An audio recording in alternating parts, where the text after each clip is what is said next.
അല്ല, ന്യായീകരിക്കുന്നത് പല രീതികളിൽ ന്യായീകരിക്കാമല്ലോ. അത് ഘട്ടം ഘട്ടമായിട്ടാണ് ന്യായീകരിക്കുന്നത്. ഇപ്പോൾ ഈ കാണിച്ചിരിക്കുന്ന ദൃശ്യങ്ങളൊക്കെ തന്നെ കണ്ടതൊന്നുമേ സത്യമല്ലെന്നത് മുമ്പേ കണ്ടങ്ങറിയുന്നതു ചിലർ എന്നൊക്കെ പറഞ്ഞ് പൂന്താനം എഴുതി വെച്ചിരുന്ന വരികളെ ആശ്രയിച്ചിട്ട് കോടതികളിൽ പോലും പോയി പറഞ്ഞില്ലേ ഇതൊന്നും ശരിയായിട്ടുള്ള ദൃശ്യങ്ങളല്ല എന്ന്. അപ്പോൾ പല ഘട്ടമായിട്ട് പല രീതികളിലൊക്കെ ന്യായീകരിക്കാനായിട്ട് പറ്റും. ഇവിടുത്തെ പ്രധാനപ്പെട്ട പ്രശ്നം ന്യായീകരിക്കുന്നതിന് വേണ്ടിയിട്ട് ബാർ ഉടമകളുടെ പ്രസിഡൻ്റ് ആണെങ്കിലും സംസ്ഥാന സർക്കാരിൻ്റെയോ CPMൻ്റെയോ ഭാഗമായിട്ടുള്ള ആൾക്കാരാണെങ്കിലും ശ്രമിച്ചിരിക്കുന്ന കാര്യങ്ങൾ ഉത്തരങ്ങൾ നൽകുന്നതിന് പകരം കൂടുതൽ ചോദ്യങ്ങളെ ഉണ്ടാക്കുകയാണ് ചെയ്തിരിക്കുന്നത്.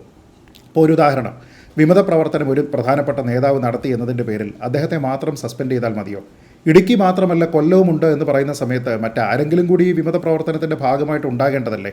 അപ്പോൾ ആരെയൊക്കെ കൂടിയാണ് അതിൽ പുറത്താക്കിയിരിക്കുന്നത്, എന്തായിരുന്നു അതിൻ്റെ കാര്യം എന്നുള്ളത് പറയേണ്ടത് അവരുടെ ഉത്തരവാദിത്തമാണ്, ബാധ്യതയാണ്. അതിനെപ്പറ്റി ഒന്നും പറയുന്നില്ല. ഇനി സർക്കാരിൻ്റെ ഭാഗമായിട്ടാണെങ്കിലും അല്ലെങ്കിൽ CPMൻ്റെ ഭാഗമായിട്ടാണെങ്കിലും ആൾക്കാർ പറയുന്നത് എന്താണ്? ശ്രീ MV ഗോവിന്ദൻ പറയുന്ന ഏറ്റവും പ്രധാനപ്പെട്ട കാര്യം ഇത് മാധ്യമ സൃഷ്ടിയാണെന്നാണ്. എന്ത് പറഞ്ഞു കഴിഞ്ഞാലും മാധ്യമങ്ങളുടെ നെഞ്ചത്തേക്ക് കയറുക എന്ന് പറയുന്നത് വളരെ എളുപ്പമായതുകൊണ്ട് ഇതും അങ്ങനെ ഒരു മാധ്യമ സൃഷ്ടിയാണ്. നിങ്ങൾക്ക് ഡ്രൈ ഡേ ആയതുകൊണ്ട് വിഷയങ്ങളൊന്നും ഇല്ലാത്തതുകൊണ്ട് നിങ്ങൾക്ക് എഴുതാനും പറയാനുമായിട്ടൊരു വിഷയം കിട്ടി എന്ന രീതിയിലത്തേക്ക് പറയുന്നു.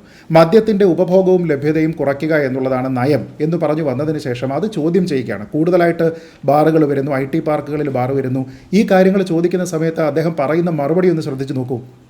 ഉപഭോഗം നോക്കിയിട്ട് അദ്ദേഹം പറയുന്നത് കുറയുകയാണ്, 90 ലക്ഷം കേസ് മദ്യത്തിൻ്റെ വിൽപ്പന കുറഞ്ഞു എന്നാണ് പറയുന്നത്. പക്ഷേ അതിലുണ്ടായിരിക്കുന്ന വിലവർധനയെപ്പറ്റി പറയുന്നില്ല, വരുമാനം എത്ര കണ്ട് വർദ്ധിച്ചു എന്നതിനെപ്പറ്റി പറയുന്നില്ല. ഇപ്പോൾ മദ്യം കുറഞ്ഞ അളവിലോ അല്ലെങ്കിൽ കൂടിയ അളവിലോ പ്രജകളെ കുടിപ്പിക്കുക എന്നുള്ളതൊന്നും അല്ലല്ലോ ഈ സർക്കാരിൻ്റെ ഉദ്ദേശം.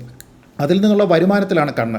അപ്പോൾ അതുകൊണ്ട് വരുമാനം എത്ര കണ്ട് വർദ്ധിച്ചു എന്നുള്ളത് അവിടെ പറയുന്നില്ല. തന്നെയുമല്ല, ഈ കമ്പാരിസൺ പീരീഡിലൊക്കെ മയക്കുമരുന്നിൻ്റെ ഉപഭോഗം, MDMAയുടെ ഉപഭോഗം തുടങ്ങിയവയൊക്കെ തന്നെ സംസ്ഥാനത്ത് എത്ര കണ്ട് വർദ്ധിച്ചു എന്നതുകൂടി ഇവരെല്ലാം തന്നെ പറയേണ്ടതാണ്. ഇനി അടുത്ത പ്രശ്നം ചർച്ച ചെയ്തിട്ടില്ല, ആലോചിച്ചിട്ട് പോലുമില്ല എന്നൊക്കെ പറയുന്ന സമയത്ത് നമ്മുടെ നാട്ടിൽ മാധ്യമങ്ങളെല്ലാം തന്നെ റിപ്പോർട്ട് ചെയ്യുകയും ചർച്ച ചെയ്യുകയും ചെയ്തിരുന്ന കാര്യമാണ് ഈ ഡ്രൈ ഡേ എന്നതിനെ ഒഴിവാക്കുന്നത് വഴി എത്ര രൂപയാണ് ഒരു മാസം സർക്കാരിന് അധികമായിട്ട് കിട്ടുന്നത് എന്നതുമായി ബന്ധപ്പെട്ട് ചീഫ് സെക്രട്ടറി അടക്കം നൽകിയിരിക്കുന്ന നിർദ്ദേശങ്ങളെക്കുറിച്ച്. അതേപോലെ തന്നെ ഉദ്യോഗസ്ഥരെ ഉപയോഗിച്ചുകൊണ്ട് ഇപ്പം ശ്രീ MV ഗോവിന്ദൻ പറയുന്നില്ലേ, ഞങ്ങൾ ഇവരിൽ നിന്ന് പണം വാങ്ങിയിട്ടില്ല എന്നൊന്നും ഞങ്ങൾ പറയുന്നില്ല, അത് വാങ്ങിയിട്ടുണ്ടാവാം എന്ന് അദ്ദേഹം പറയുകയാണ്. ഒപ്പം അദ്ദേഹം ഇലക്ട്രൽ ബോണ്ടിനെ പറ്റിയും പറയുന്നുണ്ട്. അപ്പോൾ ചുരുങ്ങിയത് കോടതി ആവശ്യപ്പെട്ട് ചോദിക്കുന്ന സമയത്ത് ഇലക്ട്രൽ ബോണ്ട് ആർക്ക് കൊടുത്തു എന്നെങ്കിലും നമുക്കിപ്പോൾ അറിയാം. നേരെ മറിച്ച് ഇവരിപ്പോൾ ഈ പറഞ്ഞിരിക്കുന്നത് ആരുടെ അടുത്തുനിന്ന് എത്ര വാങ്ങി എന്ന് പറഞ്ഞിരിക്കുന്ന വെള്ളത്തിൽ വരച്ചിരിക്കുന്ന രേഖയാണല്ലോ. ഇനി അതേപോലെ തന്നെ നവകേരള സദസ്സ് പോലെയുള്ള പല മാമാങ്കങ്ങളും ഇവിടെ നടക്കുന്ന സമയത്ത് ഈ ഉദ്യോഗസ്ഥരെ പണം പിരിക്കാനായിട്ട് എവിടെയെല്ലാം വിട്ടിട്ടുണ്ട്. അപ്പോൾ ആരോടൊക്കെ എന്തൊക്കെ കാര്യങ്ങൾ പറഞ്ഞു കൊടുത്തിട്ടുണ്ടാവും ഇതിനെപ്പറ്റി നമുക്കറിയുമോ? പിന്നെ പറയുന്ന ഒരു കാര്യം നോക്കൂ, കൂടുതലായിട്ടുള്ള ഫീസ് ഈടാക്കുന്നുണ്ട്. ഞങ്ങൾ കഴിഞ്ഞ വർഷം ഒരു വർഷം തന്നെ 5 ലക്ഷം രൂപ ഫീസ് കൂടുതലായിട്ട് വർദ്ധിപ്പിച്ചിരിക്കുന്നു. അതേപോലെ തന്നെ ഈ ബാർ ഉടമകളിൽ നിന്ന് പിഴ കൂടുതലായിട്ട് ഈടാക്കുന്നു. ഇതെല്ലാം ചെയ്യുന്ന ആൾക്കാർക്ക് ഞങ്ങൾ എന്തിനാണ് സൗജന്യം കൊടുക്കുന്നത്? അല്ല, നിങ്ങളിത് ചെയ്യുന്നത് കൊണ്ടാണല്ലോ ആൾക്കാർ നിങ്ങളുടെ അടുത്ത് പണവുമായിട്ട് വരികയും സൗജന്യം ഞങ്ങൾക്ക് വേണം, ഞങ്ങൾക്ക് കൂടുതലായിട്ടുള്ള ഇളവ് കിട്ടണം, ഞങ്ങളെ ഇങ്ങനെ ബുദ്ധിമുട്ടിക്കരുത് എന്ന് പറയുകയും ചെയ്യുന്നത്.